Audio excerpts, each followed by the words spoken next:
बड़ी समस्या है उसमें भी मैं बात करूंगा।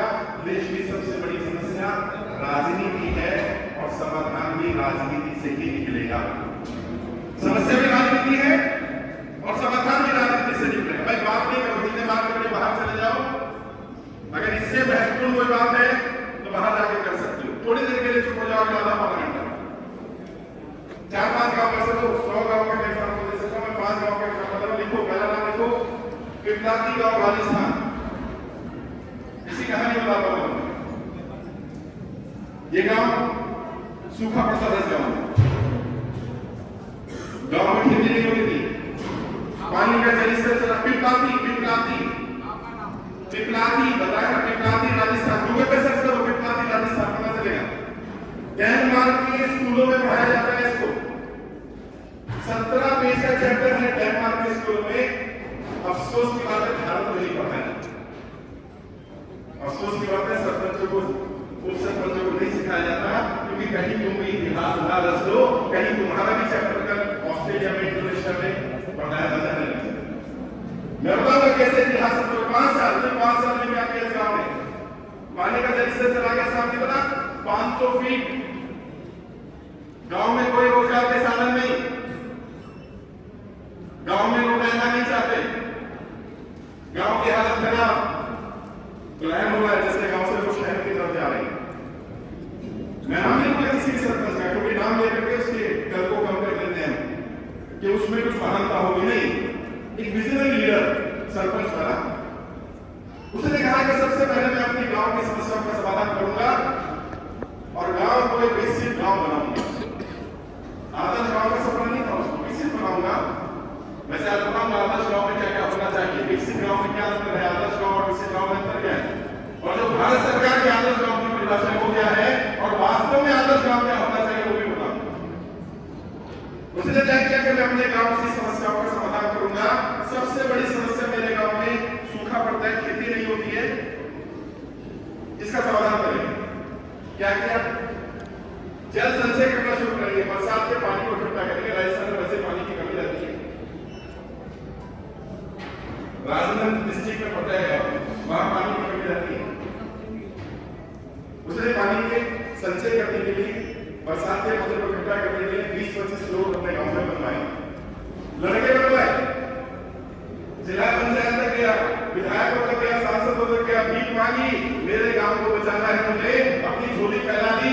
2-2 दिन बैठा रहता था दफ्तर के बाहर, मुझे अपने गांव को बचाना है, अपने लिए नहीं चाहिए, मुझे अपने गांव के लिए चाहिए। मेरी सहायता कर दो, मेरा साथ दे दो।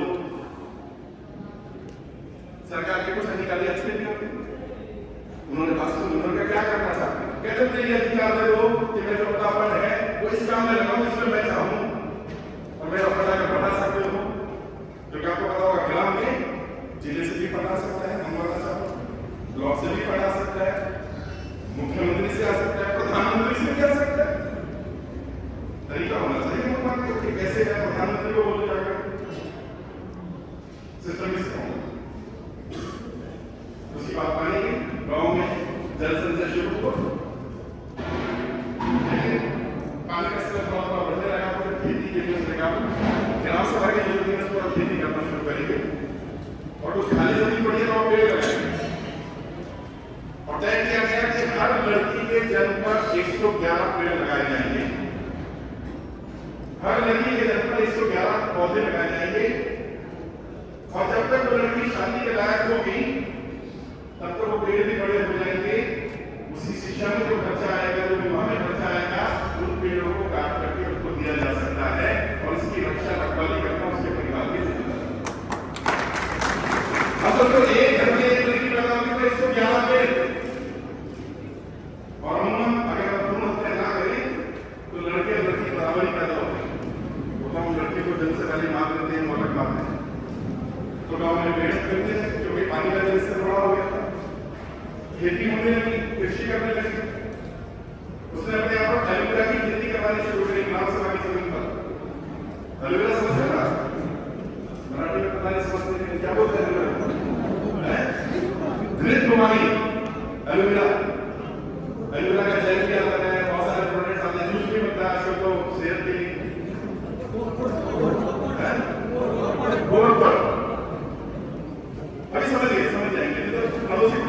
तो समझिए।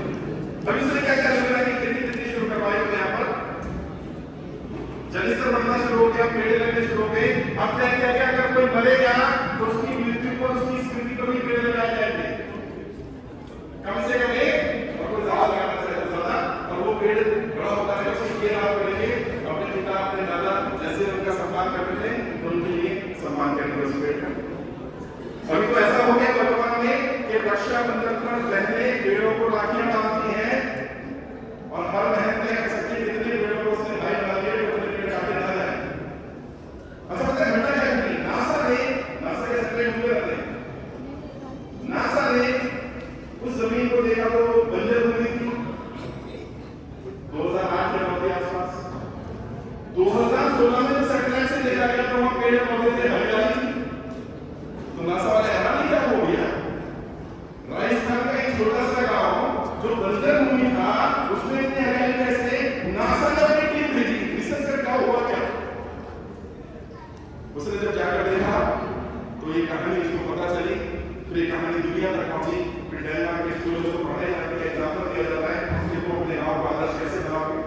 अब एक और समस्या जिसके सामने रोजगार का संकट के लोग बाहर चले जाते हैं, उन्हें रोजगार गांव में मिले तो एलोवेरा की खेती शुरू की तो उसका प्रोसेसिंग प्लांट लगा दिया गांव में, इसका जूस बनेगा गांव में मिलेगा, यहीं से पैक होकर के जाएगा, कंपनी यहीं से खरीदेगी। फिर उसके बाद से बांस की खेती शुरू करी, अपने आंवला की खेती शुरू करी और किसानों को भी प्रोत्साहित करा कि तुम अपने लिए खेती करो, ग्राम पंचायत की जिम्मेदारी होगी, तुम्हारा जो भी प्रोडक्ट है वो बिकेगा मार्केट में। और आज उस गांव का एक एक नागरिक संपन्न नागरिक है, आज वो एक आदर्श गांव की कैटेगरी में राष्ट्रपति ने अवार्ड दिया उस गांव को। और जिंदगी में कभी मौका मिले तो जो 4-5 गांव के बारे में बता रहा हूं होकर जरूर आना, क्योंकि जब अपनी आंखों से देखेंगे तो विश्वास हो जाएगा। एक और चीज तो आदर्श गांव की परिभाषा हमारे दिमाग में क्या होता है, हम इस शहर में आए ऐसे बड़े बड़े गांव हो जाएंगे, बड़ी बड़ी चौड़ी सड़कें हो जाएंगी तो ये आदर्श गांव हो जाएगा। नहीं, हमें आदर्श गांव को बनाना है, लेकिन हमने आदर्श गांव के चक्कर में छोटा शहर नहीं बसा देना है उसको। गांव का मतलब उसका जो गांव का परिवेश है वो रहे। अब पता चला गांव में आपने बड़ी बड़ी बिल्डिंगें बना दी, एयर कंडीशन लगा दिए, तो गांव नहीं रहेगा साहब। ये गांधी जी का सपना नहीं था आदर्श गांव का, जो ग्राम स्वराज की परिकल्पना है कि गांव ही रहे, ग्रामीण परिवेश में रहे और ऐसा रहे कि शहर के लोग गांव आ जाए, रिवर्स जो हमारा पलायन है वो शुरू हो जाए, लोग शहर गांव से शहर जाते हैं, शहर से गांव आ जाए। इसका उदाहरण पेश किया एक और गांव है, ये गांव है तमिलनाडु का ओडाथुरई तमिलनाडु, इसको सर्च करना गूगल पे। ओडाथुरई ने क्या किया, वहां भी सेम हालत, ज्यादातर गांव की हालत विकसित थी। क्या था वहां पर, सूखा पड़ा हुआ था, कृषि नहीं हो रही थी, जलस्तर खराब था, लोग बाहर जा रहे थे। 1600 लोग क्या थी 1996 में इस गांव की। इस गांव में भी अच्छा व्यक्ति आ गया। वैसे एक घटना मुझे याद आ गई, उत्तर प्रदेश में से लेक्चर दे रहा था, प्रधानों को गाइड कर रहा था। एक प्रधान गेट से खड़ा हुए उनका सर सारी बातें छोड़ो, ये बताओ हम कितना कमा सकते हैं। तो ये तुम्हारी कमाई नहीं, तुम्हारे गांव की कमाई की बात कर रहा है। तो वो सरपंच अपनी कमाई के लिए नहीं सोच रहा था, वो गांव की कमाई के लिए सोच रहा था कि गांव ग्रो कर जाए, गांव तरक्की कर जाए। तो उसने देखा हमारे जो पहाड़ है, हमारे झरने हैं, उन झरनों का इस्तेमाल कर सकते हैं लोग, पानी के संरक्षण का इंतजाम कर सकते हैं। सरकार से गुहार लगाई, सरकार ने कहा 10% पैसा पहले गांव इकट्ठा करके दे, अगर गांव से तुम पैसा इकट्ठा करोगे तो 90% योजना के पैसे सरकार देती है। उसने गांव वालों को समझाया, गांव सभा की मीटिंग बुलाई थी, हमें ये करना है, कुछ पैसा इकट्ठा करो। 6-7 लाख रुपए इकट्ठा कर दिया, 60 लाख की परियोजना थी, बाकी सरकार ने लगाया, पानी का संरक्षण शुरू हुआ, गांव तरक्की करने लगा, खेती होने लगी। लेकिन क्या हुआ, 2005 की घटना है, ग्राम पंचायत का बिल आ गया 50,000 रुपए, ग्राम पंचायत बिजली का बिल। अच्छा गांव में बिजली बहुत कम थी, ग्राम पंचायत में बिजली रहती थी, बिल ज्यादा आ गया और सरपंच ने कहा 50,000 रुपए देने वाला नहीं। अपनी कमेटी लाई, पहले ग्राम पंचायत की, फिर ग्राम सभा की लाई, हम बिल नहीं देना चाहते, कोई रास्ता ढूंढना चाहिए। तो किसी ने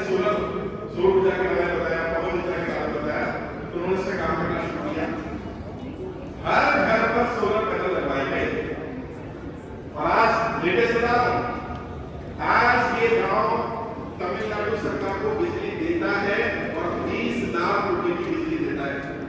गांव की कमाई होती है, ग्राम पंचायत की कमाई होती है, सरकार भी खुश है कि आदर्श गांव बना है। 20 लाख रुपए की बिजली सालाना गांव बेच रहा है और बिजली की 3 कैटेगरी में डिवाइड होती है।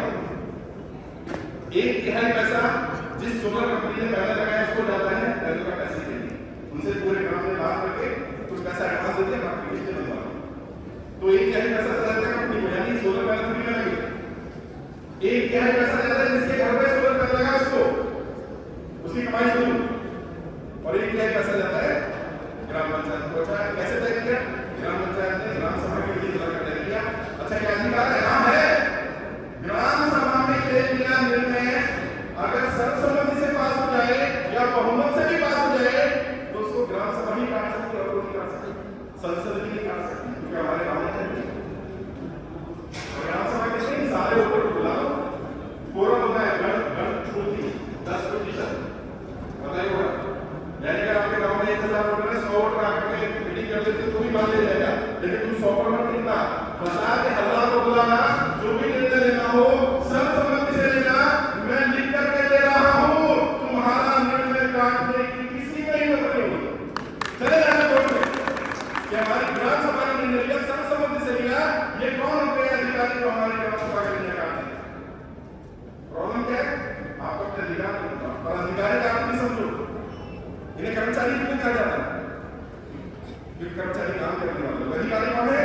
अधिकारों की रक्षा करने वाला प्रतिनिधि। ये हमारे आपके अधिकारों की रक्षा करने के लिए बैठे हैं, तो इनकी तो जिम्मेदारी है, आप चाहिए किसी के पास, और बल्कि होना तो ये चाहिए कि आपको डराना पड़े ये आ जाए, तो इनकी ड्यूटी मान लो। बताओ कितने हो जाओगे हर हफ्ते? दफ्तर में बैठ के काम नहीं होता, गाँव में बदलना पड़ेगा। गाँव की जरूरत क्या पता चलेगा? गाँव में बैठे गाँव में जाओगे तो पता चलेगा। और मैं जिन गाँव के एग्जाम में मैं गया हुआ और ऐसे में स्वयं एग्जाम दे सकता हूँ, वहाँ किसी अधिकारी की हिम्मत नहीं है कि ग्राम सभा के निर्णय को काट दे, क्योंकि मुझे संविधान का पता है, अपनी ताकत का पता है, यही ग्राम स्वराज है। उस गाँव ने क्या किया? बिजली पैदा करनी शुरू करी, फिर पवन चक्की तुम्हारी कंपनी से कॉन्टेक्ट किया, पवन चक्की लाखों रुपए में आती है, 10-10 लाख 50,000 लाख की उन्होंने कंपनी में लगाई, फ्री में 10% पैसा गाँव ने इकट्ठा करके दिया, उससे जो बिजली बनती है उससे कुछ पैसा कंपनी को चला जाता है और बाकी सारा पैसा ग्राम पंचायत को जाता है। और ग्राम पंचायत भवन जाकर देखना कितना आलीशान भवन बनाया है, लगेगा किसी शहर में आ गया।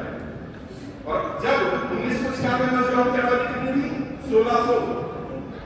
आज इंटरनेट पे सर्च करो, गाँव की आबादी कितनी है? 20,000 लोग शहर छोड़कर उस गांव में जाने को रहे तमिलनाडु में, क्योंकि उनको लगा कि इस गांव से बेहतर कोई गांव नहीं। नक्शा देखोगे तो ऐसा लगेगा किसी इंग्लैंड में फ्रांस में जर्मनी में आ गए, एक जैसे गांव, एक जैसे घर सारे, चौड़ी सड़कें, सिमिट्री में घर कैसे बनाएंगे? ग्राम पंचायत ने तय किया सबके घर नए बनाए जाएंगे। नक्शा ग्राम पंचायत पास करेगी, अंदर को जो ऐसा मर्जी बनाओ घर, बाहर से सबके घर एक जैसे, सबकी मेंटेनेंस ग्राम पंचायत करेगी। प्रॉब्लम क्या है? हर कोई ये सिखाएगा तुम्हें जितनी चादर है उतने पैर फैलाओ। मैं कह रहा हूं चादर बड़ी करो, पैर पूरे फैलाओ। चादर बड़ी करो यार, लोगे आपको 10 लाख 15 लाख मिल जाएगा, संतुष्टि नहीं। अरे इतना तो सड़क नहीं बनती 10-15 लाख लगता है, गाँव की पूरी सड़क नहीं करनी पड़ती 15 लाख में नहीं बन सकती। और अभी चलो फंड की बात करते हैं, 4-500 बता दो। एक तो बहुत सारी एनजीओ है जो अलग अलग मुद्दों पे काम करती है, जैसे नशा मुक्ति के लिए एनजीओ काम करती है, एनजीओ सरकार से फंड लेती है नशा मुक्ति के लिए। अब मान लो तुम अपने गाँव में नशा मुक्ति केंद्र खोलना चाहते हो, अपने कैसे मत करो, इंटरनेट पे सर्च करो, आजकल सब स्मार्टफोन है, इंटरनेट पे सर्च करो वो संस्थाएं जो नशा मुक्ति के लिए काम करती हैं, क्योंकि उन्हें जो सरकार ने पैसा दिया वो भी हमारा और आपका ही पैसा है, टैक्स के रूप में जो हम देते हैं, उस पैसे को वो लगा सकते हैं आपके गांव में। उन एनजीओ का सर्च करके रिसर्च करके उनका एप्लीकेशन डालो, देखो अपने आप नशा मुक्ति केंद्र खोलने का है, वो भी ढूंढते रहते हैं कहाँ काम करता है। और एक केंद्र पर 10,000 20,000 50,000 1-1 लाख 2 लाख रुपए खर्च करती है हर महीने संस्था। तो मान लो आपने 50,000 रुपये महीना भी इस संस्था से लगा लिया तो आपका तो हो गया 5-10 लाख रुपए का सालाना का 5 साल में 50 लाख रुपए आपके ग्राम को मिलेंगे। करो नशा मुक्ति। नारियल सिद्धि तो आपका महाराष्ट्र का है, देखो ना नशा फ्री गाँव है, तंबाकू बिकता नहीं, सिगरेट बिकेगी नहीं गाँव में। किसने तय किया? सरपंच तय कर सकता है, सरपंच के बाद ऐसी बात नहीं है। सरपंच तो प्रधानमंत्री के है सेवक, वो प्रधान सेवक है, आप ग्राम सेवक है, समझ लो। वैसे ग्राम सेवक को होगा तो अधिकारी आ जाएगा, लेकिन आपकी सेवा करने की नहीं है, हम सब सेवक ही हैं। आप निर्णय मत लो, आप ग्राम सभा की मीटिंग बुलाओ, ग्राम पंचायत नहीं बोल रहा, ग्राम सभा की, और उसका प्रोसेस आपको बता देंगे ग्राम सेवक आपके कितने दिन पहले नोटिस देना है, कैसे बुलाना है, मीटिंग बुलाओ। मीटिंग बुला करके सर्वसम्मति से फैसला लो, हमारा गांव नशा मुक्ति गांव होना चाहिए, हमारे यहाँ शराब नहीं बिकेगी। अच्छा, शराब तो सेंट्रल गवर्नमेंट का मिशन है, लेकिन तो सरकार को बंद है, क्या गांव बंद कर सकता है? ग्राम पंचायत बंद नहीं करा सकती, ग्राम सभा बंद करा सकती। ग्राम सभा मीटिंग बुलाओ, आज लोग महिलाएं सभी आ रही हैं, बुला लो महिलाओं की मीटिंग, और सारी महिलाएं वो करते हैं तो रखो, यह बात है कोई घर से निकालने वालों से इच्छा शक्ति को बनाए रखते हैं। बिना इच्छा शक्ति के राजा ऐसे नहीं बन सकता था। बाटोदा का आपका महाराष्ट्र के औरंगाबाद में पता है, मैं क्या पता है औरंगाबाद जिला है क्या ना बाटोदा आदर्श गाँव, सड़कें पूरी पक्की हैं, मिनरल वाटर मिलता है गाँव के लोगों को, गाँव लगाओगे मशीन चालू हो जाएगा, मिनरल वाटर मिलेगा। लेकिन ये निर्णय ग्राम पंचायत ने लिए थे, सारे निर्णय ग्राम सभा के निर्णय थे, क्योंकि ग्राम सभा सबसे बड़ी होती है उसकी बात। वो निर्णय भी ग्राम पंचायत में आ सकता है, उस पर डिस्कशन हो सकता है, पंचायत जाके आ सकता है। समस्या क्या है? हमें आदर्श गाँव बनाने हैं, हम ये भूल जाते हैं कि आदर्श गाँव पैसे से नहीं बनता, पैसा एक होता है, पैसा भी चाहिए, मैं ये नहीं कहना बिना पैसे का किसी को आदर्श गाँव बना दोगे, लेकिन पैसे से ज्यादा बड़ी चीज जो चाहिए वो बहुत कम लोगों में है, और वो होती है एक इच्छा शक्ति कि मैं अपने गांव को आदर्श गांव बनाना चाहता हूं। ये मेरी पावर, ये सोच, ये विचार कि मुझे अपने गांव को एक आदर्श गांव बनाना है, मैं अपने गांव का विकास करना चाहता हूं, गांव में केवल मेरा विकास हो ऐसा नहीं चाहता। लेकिन बुरा मत मानना कि सरपंच आगे करने होंगे, मुझे कहते हैं मैं तो परमानेंट ट्रेनर हूं, मैं ट्रेनिंग देता हूं, मुझे कहते हैं सर एक बात बताओ, 20 लाख रुपए खर्च करके सरपंच बना,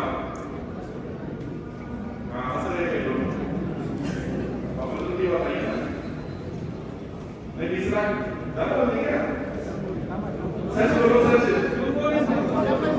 बोलो, कम बोलती है, अधिकारी का काम खड़े हो रहे, कम बोलती है। मैं नाम तो नहीं लूंगा, लेकिन इस सरपंच ने बताया कि 1.5 करोड़ रुपए खर्च किए ग्राम को बनाने के लिए। ये तो सच है, कोई ईमानदारी के पैसे नहीं देते, और ये भी सच है कि सरपंच बन जाने के बाद पहला टारगेट 1.5 करोड़ को 2 करोड़ 2.5 करोड़ कर दिए थे। तो कहाँ तो गाँव का विकास होगा, कहाँ तरक्की होगी, और कहाँ हम वो आदर्श गाँव, वो सपना जो गांधी जी ने अपना के ग्राम विकास हो, इसीलिए नहीं हो रहा है इतने साल से। अगर कोई सरपंच, बड़ी बात क्या है, ले जाना, तुम में से अगर कोई भी ये तय कर ले कि मुझे 5 वर्ष में अपने गांव को आदर्श गांव बनाना है, मैं लिख कर दे सकता हूं, 5 वर्ष में आप उस ट्रैक पर आ जाओगे कि आपके गांव को आपके पूरे जिले में पहचान मिलने लगेगी। और कोई बड़ी बात नहीं है, एक अवार्ड मिल जाएगा आपको। और क्या करो, 4.5 साल सेवा का काम करो, 6 महीने राजनीति भी कर देना, याद क्या हो गया? राजनीति करने को मना नहीं कर रहा, क्योंकि जीत के आओगे सब लोग बुलाओ, और मैं कॉन्ट्रैक्ट ट्रेनर में राजनीति कैसे मना कर सकता हूँ? मैं तो हमेशा कहता हूँ राजनीति करना चाहिए, राजनीति करो, कोई बुराई नहीं है, लेकिन राजनीति किसके लिए करो? समाज के हित के लिए करो, गांव की तरक्की के लिए करो, और जब गांव की तरक्की होती रहेगी तो तुम्हें अगले चुनाव में वोट मांगने जाना नहीं पड़ेगा। जब तक खुद वोट दियो, नहीं भी देंगे तो क्या फर्क पड़ता है? मुझे 5 वर्ष सेवा का मौका मिला, मैंने 5 वर्ष ईमानदारी से काम किया, कोई जाने ना जाने मैं तो जानता हूं। और मेरा मानना ये है, ये अमेंडमेंट होना चाहिए कि ग्राम प्रधानों को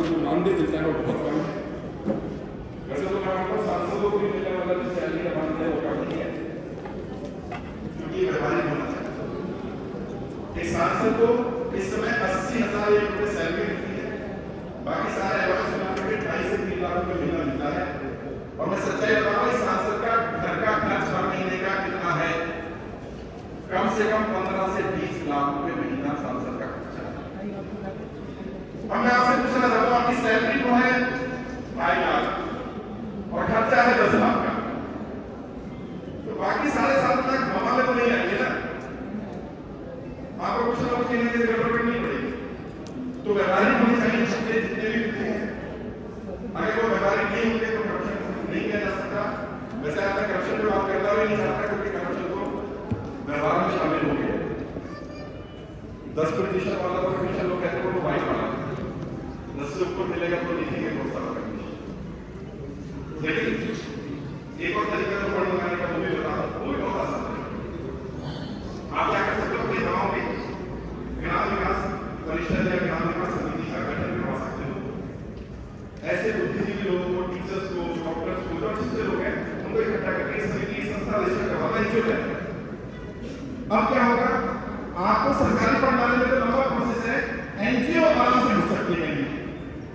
अभी क्या होगा, एनजीओ के माध्यम से फंड लेके जाओ आप, लेकिन उसका उद्देश्य वही होगा, उसकी उद्देश्य में क्या इसका एनुअल फंड का 90% फंड ग्राम के विकास के लिए होगा, ग्राम की योजनाओं के लिए होगा। अब वो ऐसी बहुत सारी योजना बना सकती है, हॉस्पिटल की योजना बना सकती है, स्कूल के लिए योजना बना सकती है। पटोला में पूरे खबर है, 8वीं तक का स्कूल है, अभी उन्होंने 12वीं तक के स्कूल के लिए गाली लगा दी है। मैं कहता हूँ उन्होंने मुझे भी नहीं कहते थे ये भारत सरकार को भेजा हुआ है, ये शिक्षा मंत्री को भेजा हुआ है, राज्य में ये केंद्र के शिक्षा मंत्री को भेजा हुआ है, और कह रहे हैं हमसे न्याय नहीं देंगे, हमें कम से कम सीनियर सेकेंडरी स्कूल चाहिए अपने यहाँ पर, हमें एक डिग्री कॉलेज चाहिए, और फिर लग रहे आने वाले समय में यूनिवर्सिटी खोले करते हैं। गाँव का ठिकाने हाथ है, गाँव आसपास के गाँव की सेवा करेगा। ये जरूरी नहीं मेरे कॉलेज में सिर्फ मेरे गाँव के बच्चे पढ़े जाना नहीं पड़े, दिल्ली यूनिवर्सिटी में दिल्ली के बच्चे नहीं पढ़ रहे क्या, पूरे नए से बच्चे आकर के पढ़ते हैं। हमें ऐसी विपाक होना, ऐसे एक गाँव है, गाँव है अंसारी, ऐसे अंसारी गाँव साबरकांठा जिले में पड़ता है। ये पहला डिजिटल गाँव इंडिया का बना, पूरा हाईटेक गाँव, पूरा हाईटेक, सारी street light solar light, CCTV camera पूरे गाँव में लगे, पूरे गाँव में पब्लिक अनाउंसमेंट सिस्टम लगा हुआ है। और ये तो तुम अब सब अपने गाँव में कर ही दो, अपनी ग्राम पंचायत के भवन से शुरू होकर के और गांव के लास्ट होने तक स्पीकर लगे होने चाहिए।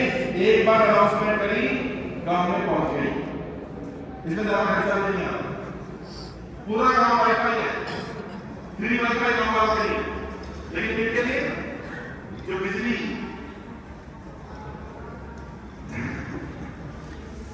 अभी बात करें जो बिजली का बिल पे करेगा गांव का व्यक्ति, जो टैक्स पे करेगा, जो ग्राम पंचायत का टैक्स वो पे करेगा, तो उसको सुविधाएं मिलेंगी, तो लोग अपना भी टैक्स पे करने लगते हैं। वो टैक्स बहुत कम होता है, इतना बड़ा अमाउंट नहीं होता है, वो अलग अलग गाँव का अलग अलग पैटर्न है। अब जब आप अपने गाँव के लिए इस तरह की सुविधाएं कुछ लेकर के आ जाओगे, करने लगोगे, तो नए नए आइडियाज लेकर के लोग खुद आने लगेंगे। तो क्या करो, जो ग्राम सभा की मीटिंग बुलाई है उसमें एक मीटिंग इसलिए भी बुलाओ, चाहे 3 महीने में 6 महीने में एक बार, कि जो नए आइडियाज लेकर के आएगा उसी को किसी काम की जिम्मेदारी दे दीजिए कि भैया हम अपने गांव में और नया क्या कर सकते हैं। जो नया आइडिया लेके आएगा उसी को जिम्मेदारी दे दीजिए, और ग्राम सभा में लेकर जिम्मेदारी दे सकती है कि इस प्रोजेक्ट को लेकर के जाओ, गाँव में जो पढ़े लिखे लड़के हैं, जो बाहर चले गए हैं, उनसे बातचीत शुरू करो। और वीडियो में मैं बता रहा हूँ, मैं भाई बैठे हैं, आगे बढ़ो, इस व्यक्ति को पकड़ लेना वीडियो। इस जिले में कोई भी काम तुम्हारा हो रहा हो, किसी एनजीओ से फंड आ रहा हो, कोई अधिकारी कर्मचारी को पकड़ लेना, और इनको पकड़ के सब बोलो मुझे पकड़ लिया, मैं दिल्ली में बैठा हूँ, मिल जाएगा, पकड़ लेना नहीं है, घर चले जाना नहीं है, पकड़ लिया, अभी मिले नहीं। अभी क्या होगा, जब तुम्हारे को कोई समस्या आएगी तो तुम्हें उस समय पर कदम कदम पर जब काम करने जाओगे तो लोग रोकने वाले नहीं आएंगे, उसका भी तोड़ देना होगा। क्योंकि जब तुम कोई नया प्रोजेक्ट ले जाओगे, कुछ काम करना शुरू करोगे, तो रोड करने वाले आ जाएंगे। क्यों आ जाएंगे? उन्हें तुमसे दुश्मनी नहीं, ऐसा नहीं है, उन्हें ये डर है कि अगर इस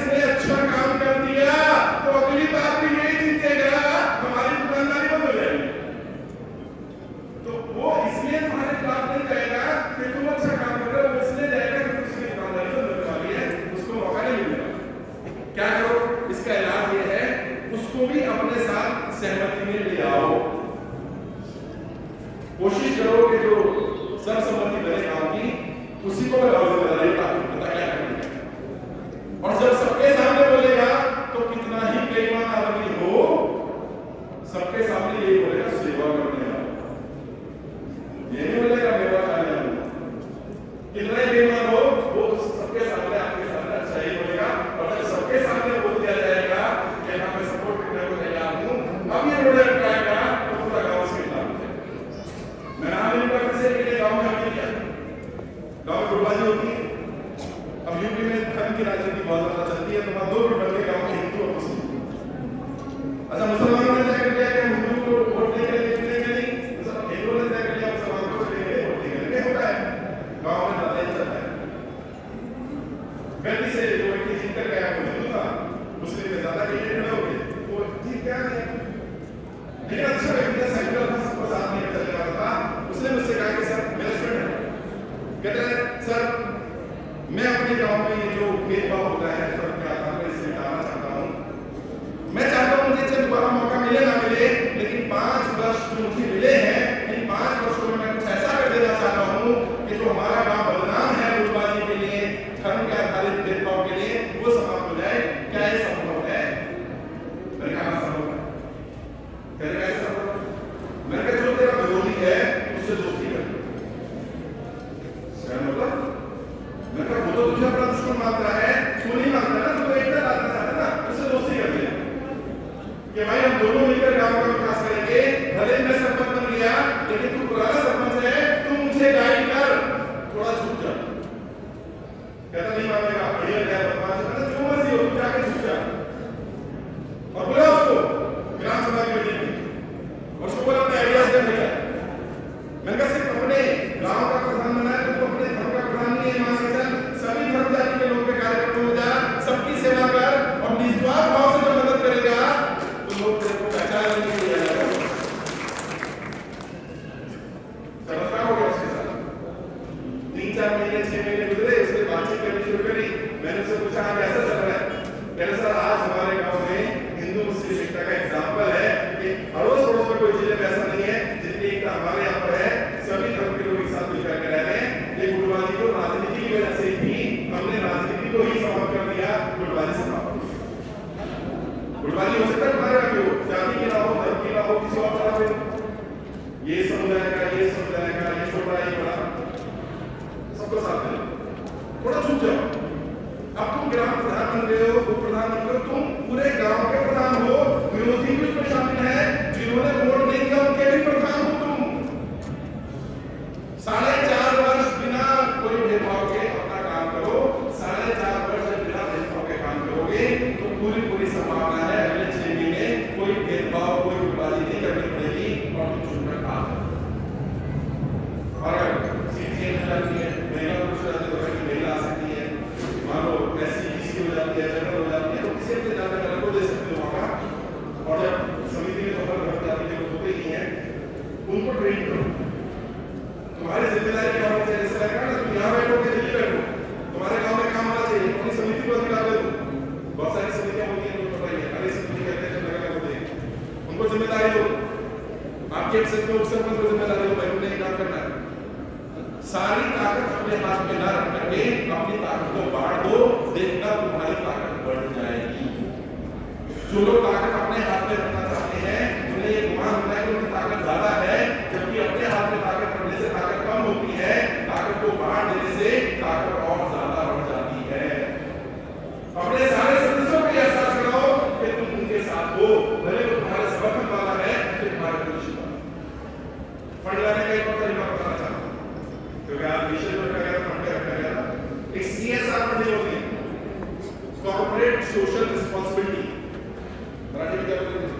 कॉर्पोरेट सोशल रिस्पांसिबिलिटी। CSR समझते हैं? CSR फंड होती है कॉर्पोरेट सोशल रिस्पांसिबिलिटी। हिंदी में ऐसा समझाता हूं कि जो बड़ी-बड़ी कंपनियां हैं उनकी कुछ जिम्मेदारी दायित्व होता है समाज के लिए। तो ज्यादातर कंपनियां क्या करती हैं, अपने प्रॉफिट का कुछ परसेंट CSR अलग-अलग जगह पर अलग हो सकता है, उसमें मैं हो सकता है इसलिए कर रहा हूं।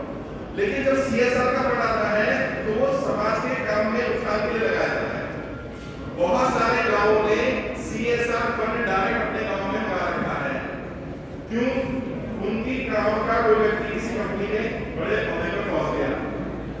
उसको बोला भैया तेरी कंपनी का CSR होगा ना, सेवा ही करनी है ना, तो हमारी सेवा करना, अपने गांव की सेवा करना। अच्छा अपना गांव अपनी मिट्टी से लगा हुआ है बोला सर। मैं आज लगभग 42 वर्ष की उम्र हो गई, 40 साल हो गए मुझे अपनी गांव अपनी मिट्टी छोड़े हुए, लेकिन आज भी जब मैं अपने गांव जाता हूँ, मिट्टी जाता हूँ, एक अजीब सी खुशबू आती है और वो एक आदमी का एहसास आप बयान नहीं कर सकते, लेकिन होता है। तो अपने गांव से रिलेशन रहता है, तो तुम्हारे गांव का कोई भी व्यक्ति किसी बड़ी कंपनी में लगा हुआ हो या किसी की जान पहचान हो, उससे बोलो CSR फंडिंग मिला। अच्छा CSR फंडिंग कितनी होती है? किसी कंपनी का प्रॉफिट का 6% बनता है 10 करोड़ रुपए, 15 करोड़ रुपए, 20 करोड़ रुपया। वो एक को नहीं देगा, 10 को देगा, 20 को देगा, 1 करोड़ हमारे गांव में दे सकते हैं। मंगा लो 5 साल में एक बार, करो काम अपने हिसाब से। अच्छा इस CSR फंडिंग पर सरकार का कोई नियंत्रण नहीं है, पैसा कहां खर्च होगा, सिर्फ आपने प्रोजेक्ट बनाने कंपनी को देना है, क्योंकि सबसे बड़ी सरकार तुम ही बैठे हो, सबसे बड़ी सरकार गांव की सरकार है। गांव का विकास करोगे और जो काम करो, आपके पास ट्विटर का अकाउंट होना चाहिए, फेसबुक ट्विटर को फॉलो करो, सीधा प्रधानमंत्री को टैग करो, मेरे गांव में काम हो रहा है, सीधा। प्रधानमंत्री कोई नहीं हो किसी पार्टी का, हम सबका प्रधानमंत्री है, सीधा ग्राम विकास मंत्री को टैग करो, हमने अपने गांव में काम किया, मुझे भी तो पता चले नीचे काम हो रहा है। टैग करने में कोई नुकसान नहीं है, और प्रधानमंत्री को एक भी टैग करोगे, एक बार भी जोड़ोगे तो वो ट्वीट पढ़े जाते हैं, क्योंकि प्रधानमंत्री के ट्वीट पढ़ने के लिए 100 लोगों की टीम बनी हुई है, पता नहीं कहां क्या एमरजेंसी आ है। प्रधानमंत्री है यानी तुम्हारे पास पहुंच गई, एक्शन हो जाता, कोई काम नहीं करना, सीधा प्रधानमंत्री को टैग करो, ईमेल आईडी पर सारी मेरे पास। एक वेबसाइट है ई-ग्राम स्वराज, ई-ग्राम स्वराज देखिए ना सब गांव में कितना पैसा किस फंड में आ रहा है, वो सारा मेरे गांव में है। अभी क्या होगा, थोड़ा अवेयर होना पड़ेगा, थोड़ा जागरूक होना पड़ेगा, अपने गांव की जानकारी भी इकट्ठा करनी पड़ेगी, और गांव क्या क्या कर सकता है।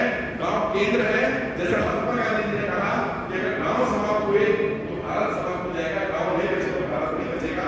आप सबके हाथ में भारत को बचाने की जिम्मेदारी है, बचाओ, बचा सकते हो। और स्वावलंबी गांव होना चाहिए, सेल्फ डेवलप गांव होना चाहिए, सेल्फ डिपेंड होना चाहिए। गांव के किसी भी काम के लिए शहर पर निर्भर नहीं होना चाहिए। गांव का पानी अपना गांव का, गांव की फसल गांव के लिए। गेहूं डाले ना, तो सिर्फ गेहूं क्यों बेचा जाए, गेहूं की प्रोसेसिंग करके बेचेंगे ना, प्रोसेसिंग में लगाएंगे अपने यहाँ। और दलिया था ना, गेहूं का दलिया, गेहूं बिकेगा सस्ता, दलिया बिकेगा महंगा, तो दलिया बनाओ अपने गांव में, कभी जिसका भी गेहूं लेकर आप प्रोसेसिंग में लगाएंगे, दलिया बेचेंगे अपने गांव का, अपने ब्रांड का, जिसको खरीदना हो खरीदेगा, अच्छी क्वालिटी देंगे तो खरीदेगा, खरीदेगा। और जो लोग कहते हैं ऑर्गेनिक फार्मिंग है, हमारे गांव में हमेशा ऑर्गेनिक फार्मिंग होती है, गाय का भैंस का गोबर जिसमें डाला जाता था, ये तो बड़ी कंपनी ने आकर के खाद बेचना शुरू करा, और ये बोलकर करा कि आपकी जमीन की गुणवत्ता बढ़ जाएगी, बढ़ गई, समाप्त हो गई।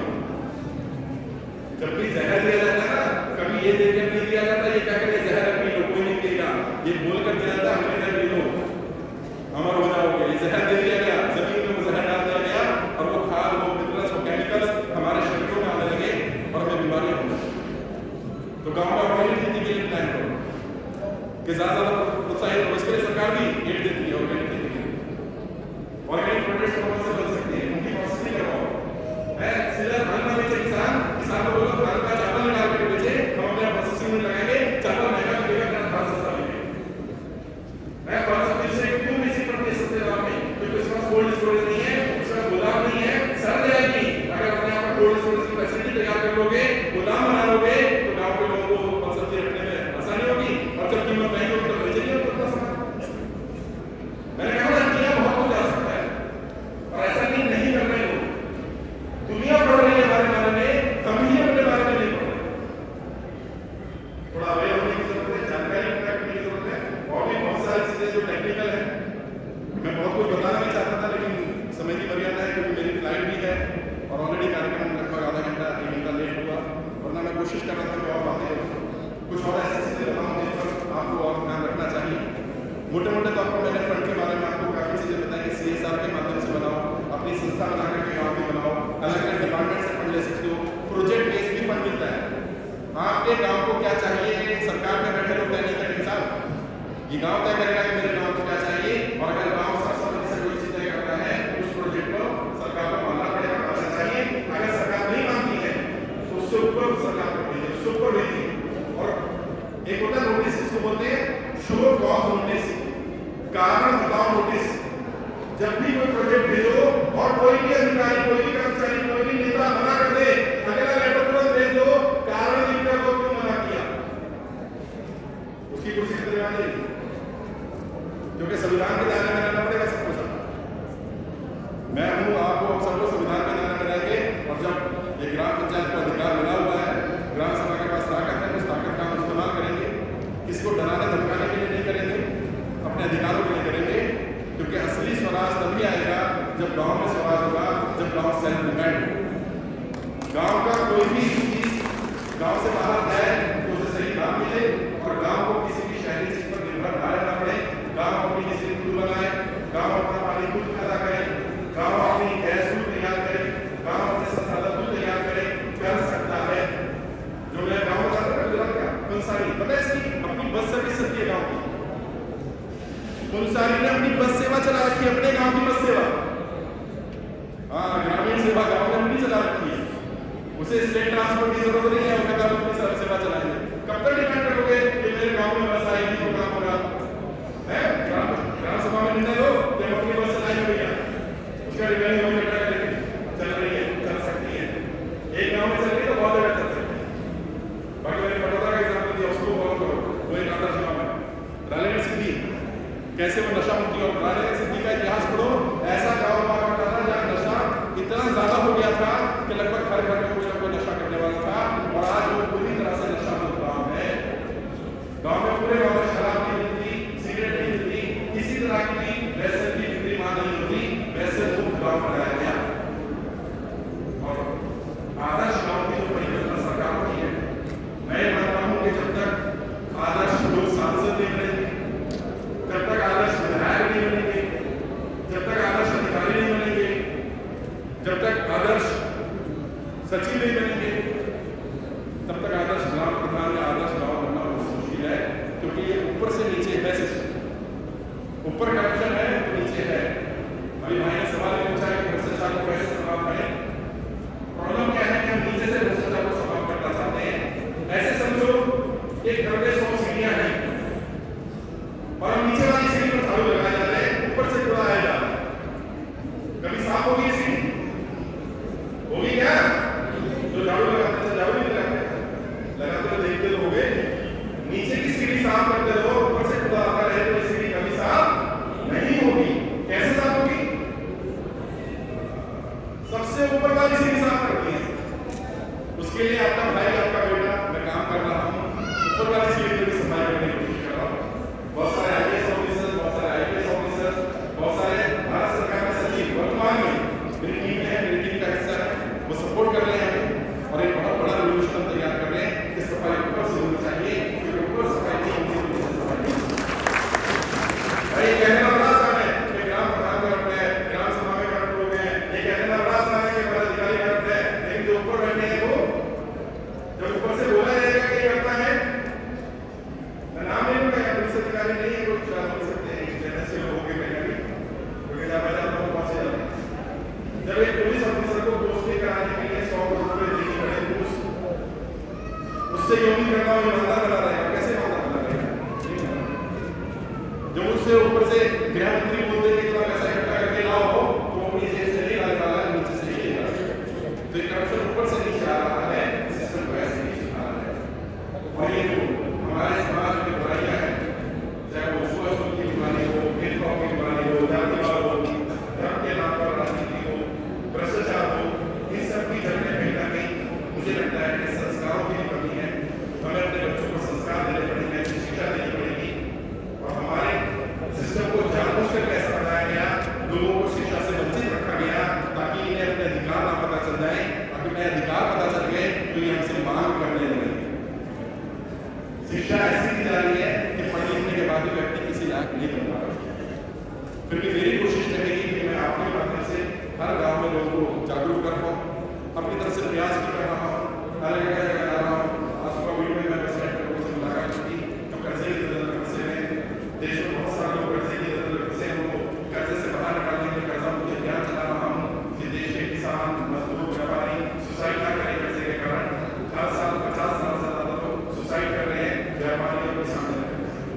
एक ही व्यक्ति अगर सुसाइड करता है तो गलत है। और मैं तो ये मानता हूँ अगर कोई भी जिले में कोई भी सुसाइड होती हो, और बड़ी बात बोल रहा हूँ मैं, ऑन रिकॉर्ड बोल रहा हूँ, किसी जिले में भी कोई किसान आत्महत्या करता हो, कोई व्यापारी आत्महत्या करता हो, उसकी हत्या का केस कलेक्टर पर लगना चाहिए। दिल्ली में कानून नहीं करता, मैं लिख के जाऊँ एक व्यक्ति आत्महत्या नहीं करे, उस जिलाधिकारी की जिम्मेदारी थी कि तेरे यहाँ पर ऐसा कैसे हो गया। हर दिन सरकार के आगे हर दिन 20,000 लोग भूख से मर रहे हैं। वो देश जो दुनिया को अपना राशन दे रहा है, उस देश में तो भूख से मर रहा है, ये शर्म की बात है ना। और ये हत्या है, क्या हत्या नहीं है, ये हत्या है। किसी को कितनी बुरी हालत में होगी, सोचो शरीर में क्या क्या हुआ होगा कि व्यक्ति भूख से मर रहा है। लेकिन आवाज बोलना है, समस्या क्या है, लोग डरते हैं, आवाज उठाएंगे तो हमें मार दिया जाएगा, हमारे खिलाफ एक्शन हो जाएगा, तो क्या हो गया। हमेशा अमर होने को कोई आया नहीं ना धरती पर, एक ना एक दिन धरती को छोड़ कर जाना पड़ेगा। तो जब तक जियो कम से कम बोलते रहो। और जो बाबा साहब अम्बेडकर ने कहा, हम सबको एक ऐसी किताब देकर के जिसके आधार पर आप यहाँ बैठे और यहाँ बोल पा रहे हो, वरना हमें ये अधिकार नहीं था साहब, आपको यहाँ तक पहुँचने का, मुझे यहाँ तक पहुँचने का अधिकार नहीं था। वो तो भला उस महापुरुष का जिसने हमें अधिकार दिया। बाबा साहब अम्बेडकर ने कहा कीमत चुकानी पड़ेगी, बोलने की कीमत चुप रहने की। इससे बेहतर है कि तुम चुप रहकर कीमत चुकाओ, बोलकर कीमत चुका लेना, क्योंकि बोलने की कीमत केवल तुम्हें चुकानी पड़ेगी, चुप रहने की कीमत तुम्हें भी चुकानी पड़ेगी और तुम्हारी आने वाली पीढ़ी को भी चुकानी। इसलिए बोलिए, आवाज उठाइए, अपने सवाल करिए, और हर वो बात जो जायज है, जो गांव के लिए सही है, उसको मानना पड़ेगा। उसके खिलाफ कोई जा नहीं सकता। जो गांव की जरूरत है वो जरूरत पूरी करनी पड़ेगी। और 5 साल का पूरा रोड मैप बनाओ, अगले 5 वर्ष, पंचवर्षीय योजना बोलते हैं, अगले 5 वर्ष मुझे अपने गांव की इन समस्याओं का समाधान करना है। दूसरा, एक साल में क्या करना है, थोड़ा सा एक साल का बजट, एक साल में क्या करना है, और पहले ग्राम पंचायत में डिस्कस करो, फिर ग्राम सभा में डिस्कस करो, और फिर सारे अधिकारियों से डिस्कस करो। जहां जाना पड़े वहां आओ, दिल्ली आओगे, दिल्ली में स्वागत आओ, दिल्ली में कोई नहीं रोक सकता हमें, हमारे पास अधिकार है, हम काम करेंगे, हम अच्छी नीयत से करेंगे, तो हमें कोई रोकेगा नहीं। हाँ, जो गड़बड़ करेगा, जो करप्शन करेगा, जो ये सोचेगा कि फंड मिल जाएगा, फंड में खा जाऊं, तो वो तो होने वाला नहीं है, और वो करना भी नहीं है। क्योंकि मैंने ऐसे बहुत सारे लोगों को देख लिया, एमपी एमएलए को मैं ट्रेनिंग देता हूँ, दुनिया के 50 देशों को सुना जाता है, 3 लाख से ज्यादा लोग यूट्यूब पर फॉलो करते हैं, लगभग 15 लाख लोग मुझे फेसबुक पर फॉलो करते हैं। मेरे से मेरी कोशिश रहती है कि ईमानदारी को लोगों के अंदर डाला जाए, समझाया जाए कि ईमानदारी की कमाई की कीमत है। मैंने ऐसे बहुत सारे लोगों को देखा जिन्होंने बेईमानी करके धन तो कमा लिया, नाम तो कमा लिया, लेकिन उनका अंत बहुत बुरा हुआ है। वैसा अंत ना हो, कोशिश की जाए, कुछ अच्छा करें। आज आपको दायित्व मिला है, जिम्मेदारी मिली, और आप लोगों ने मुझे अपनी बात करने का मौका दिया। मैंने कोशिश की आपको मोटे मोटे तौर पर जल्दी में जितना जितना बता सकता था। वैसे मेरा पूरे दिन का वर्कशॉप होता है, लगभग 7 से 8 घंटे में हम लोग पूरा सिखाते हैं, पूरी वेबसाइट बताते हैं, प्रेजेंटेशन होती है जिसमें प्रोजेक्ट कैसे बनाना है, प्रोजेक्ट रिपोर्ट में क्या क्या दिक्कतें आती हैं। अगर प्रोजेक्ट रिपोर्ट बनाने के लिए संस्था की जरूरत होती है तो पेड संस्थाएं हैं जो 15,000 से लेकर 25,000 रुपये लेती है, प्रोजेक्ट बना देती है, और वो फंड आप अपनी ग्राम पंचायत के फंड से उसको यूज कर सकते हो।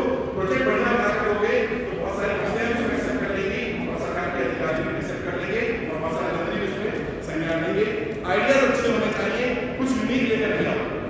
और छोटी मोटी चीजें, वाईफाई गांव में फ्री वाईफाई कोई भी दे सकता है, कोई भी दे सकता है, करो तो सही।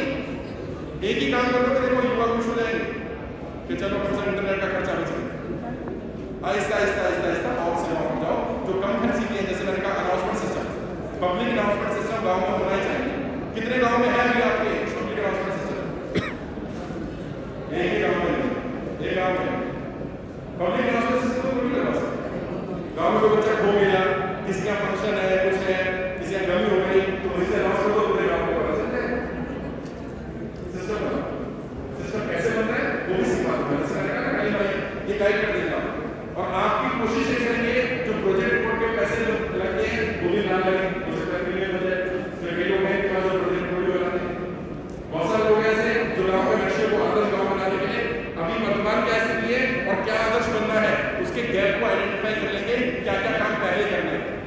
कई बार क्या होता है, जो काम बाद में करते हैं वो पहले करने लगते हैं, और जो पहले करते हैं वो बाद में करने लगते हैं, तो आपको पता चले पहले कौन सा काम करना। गांव की सबसे बड़ी समस्या जो है, जरूरी हो पहली समस्या पहले प्राथमिकता हो, हो सकता है जो सबसे बड़ी है बात की उससे जुड़ी हुई कोई और हो, जड़ें कहीं और जाए। शिक्षा के बारे में, स्कूल के बारे में, अगर आप टीचर सिखा रहे हैं तो क्या पता है क्या सिखा रहे हैं, वहाँ पर शिक्षा ठीक नहीं हो रही है, कंप्यूटर लगा रहे हैं स्कूल में तो क्या कर रहे हैं, जो वोकेशनल ट्रेनिंग होती है, सिलाई बुनाई कढ़ाई कुकिंग का बाकी का, वो अगर स्कूलों में नहीं सिखाए जा रहे हैं, वोकेशनल ट्रेनिंग सेंटर नहीं है तो कैसे खोलना है, वो सबके बारे में इस तरह से बात करेंगे और कोशिश करेंगे कि कम लोगों को 100 लोगों की संख्या में बुला करके बात की जाए, क्योंकि एक बड़ा हॉल है तो आवाज़ भी थोड़ा गूंज रही है, और 100 लोगों को ट्रेन कर दिया जाए, फिर अगले 100 को बुला लिया जाए, इस तरह से कार्यक्रम करेंगे